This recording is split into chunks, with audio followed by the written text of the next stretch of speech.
So you're addicted to sugar. Unlucky. Slap some veins, let's start injecting the good. No, let's not do that. Let's just reel it back a little bit, okay? What we want to be doing instead of shooting straight sugar into our veins is reducing the total amount of sugar in the day. Now, let's talk about how to do it. You want to cut down on the amount of sugar you have? How are we going to do that? 80-20 principle. Now, this is my favorite principle. So we do 80% clean food, 20% dirty food. Now, if you track your calories or you have a food diary, it's going to be really easy for you to determine how much stuff is how much stuff is good. Now, this morning, I had a cookie and had a tiny little slice of cheesecake.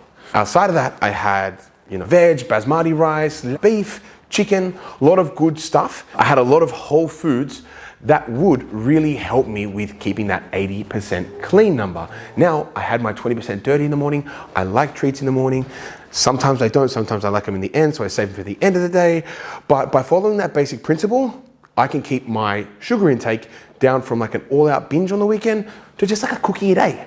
And if you can have a cookie a day and still hit your fat loss goals and your weight loss goals, it's really gonna help you learn to live a balanced and moderated lifestyle. Because if you cut out everything, and if you say no more sugar, I can't do sugar anymore, guess what? The minute when you get a taste of that sweet gummy snake or that sweet gummy bear or that row of chocolate that you've been holding off from for so long, guess what's gonna happen? You are going to demolish that whole block.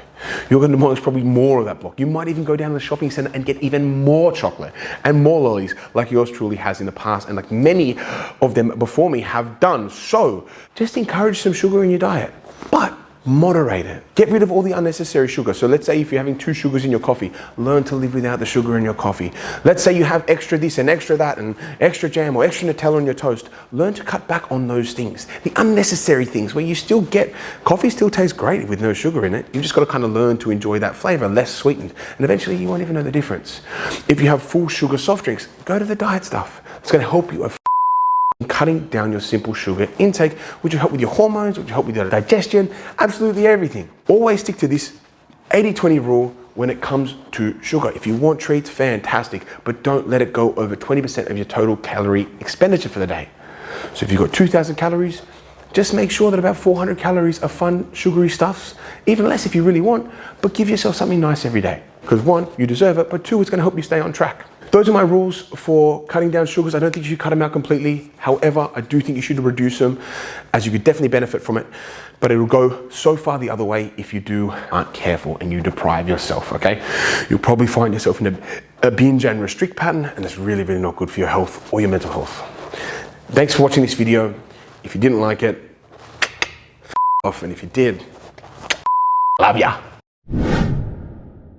Team, if you liked that video, be sure to click here for your next video or here for something that you may like, all that sort of stuff. And make sure you subscribe and click the notification bell to make sure you get all our videos. We make at least 1 video daily on a different topic. See you on the next one.